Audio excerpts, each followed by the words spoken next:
Jack Roberto update na spotted sila sa Lagundingan International Airport sa Cagayan de Oro City. Nang pabalik Manila ang dalawang pogi na si Jack Roberto at Dominic Roque. Ayun pa nga mga nagpa-picture kay Jack Roberto dyan sa airport.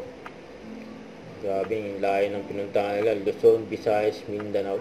3 araw sila doon. Back in Manila.